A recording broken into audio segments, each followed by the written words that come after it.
Hello আমার মিষ্টি মিষ্টি বন্ধুরা, সবাইকে সুস্বাগতম নতুন একটি ভিডিওতে। তো চলো বন্ধুরা, ভিডিওটা শুরু করা যাক।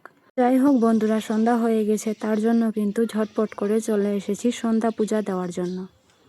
সন্ধ্যা পুজো দেওয়ার জন্য সবার আগে কিন্তু আমি ধুনোটা রেডি করে নিচ্ছি টুকটুক করে। ধুনোতে এমন কিছু দু একটা জিনিস আমি মিশাই যেটা ঘরের জন্য খুবই ভালো। যাই হোক বন্ধুরা, তোমাদের সাথে কথা বলতে বলতে এদিকে আমার সন্ধ্যা পুজো দেওয়া কমপ্লিট হয়ে গেছে। তো এখন চলে যাব মাকে খাওয়ানোর জন্য। বিকালবেলায় কিন্তু মা উঠে গিয়েছিল ঘুম থেকে, তো তার জন্য কিন্তু মায়ের খিদা লেগে গিয়েছিল। তো ঝটপট করে মাকে সন্ধ্যার টিফিনটা করিয়ে নিচ্ছি।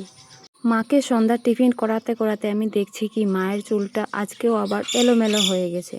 তো মাকে টিফিন করিয়েই ভাবছি কি মায়ের চুলটা একটু আঁচড়ে দেবো, একটু যত্ন করব আজ। তো যেই কথা সেই কাজ, চলেও এসেছি এদিকে মাকে একটু যত্ন করার জন্য, একটু চুলটা আঁচড়ে দেওয়ার জন্য, দেখতে খুবই ভালো লাগবে। তো যাই হোক বন্ধুরা, টুকটুক করে কিন্তু আমি আঁচড়েও দিয়েছি। এখন মায়ের চুলটাকে ভালোভাবে সুন্দর করে সেট করে নেব। এটাই ছিল কিন্তু আমার রাতের ভিডিও। আর রাতে কোনো ধরনেরই ভিডিও শ্যুট করতে পারিনি ব্লগের জন্য। আর এটা হলো আজকে সকালের ভিডিও। মাকে সকালে ঘুম থেকে উঠে খাবার দাবার কমপ্লিট করে আমি এদিকে স্নান টান করে চলে এসেছি পুজো দেওয়ার জন্য টুকটুক করে। আজকে কিন্তু বাইরে বৃষ্টি পড়ছিল, তো তার জন্য কিন্তু ঠাকুরের বাসনগুলো ঘরের ভেতরেই মাজা ঘষা করে ভালো করে ধুয়ে নিচ্ছি।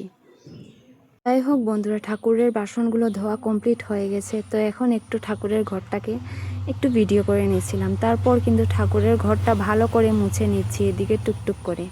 বন্ধুরা, কেউ কিছু মনে করো না, আশেপাশে কিন্তু অনেকটাই নয়েজ আছে, কিছু করার নেই। তার জন্য কিন্তু আমার এভাবেই ভয়েস দিতে হচ্ছে। বৃষ্টির দিনে এভাবেই কিন্তু আমি ঠাকুরের বাসনগুলো মাজা ঘষা করি। তো যাই হোক বন্ধুরা, সব কাজ ফিনিশ করে চলে এসেছি পুজো দেওয়ার জন্য ফাইনালি।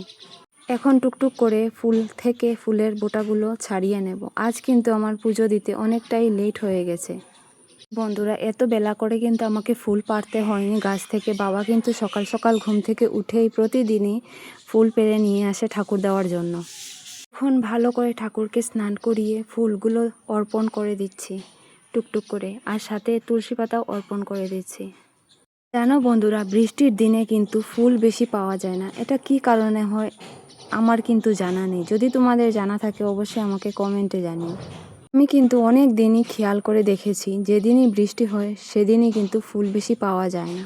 তো যাই হোক বন্ধুরা, এদিকে আমার ঠাকুরকে ফুল দেওয়া কমপ্লিট হয়ে গেছে। তো এখন প্রসাদের জন্য থালগুলো রেডি করে নিচ্ছি টুকটুক করে। ঠাকুর পুজো দিয়েই কিন্তু আমি চলে যাব মাকে খাওয়ানোর জন্য, কেননা মা বসে আছে অনেকক্ষণ থেকে। আজকের ওয়েদারটা কিন্তু খুবই ঠান্ডা একটা ওয়েদার ছিল, খুবই ভালো লাগছিল কাজগুলো করতে। আজকের ভিডিওটা এই পর্যন্তই রইল বন্ধুরা, সবাই ভালো থেকো, সুস্থ থেকো, টাটা।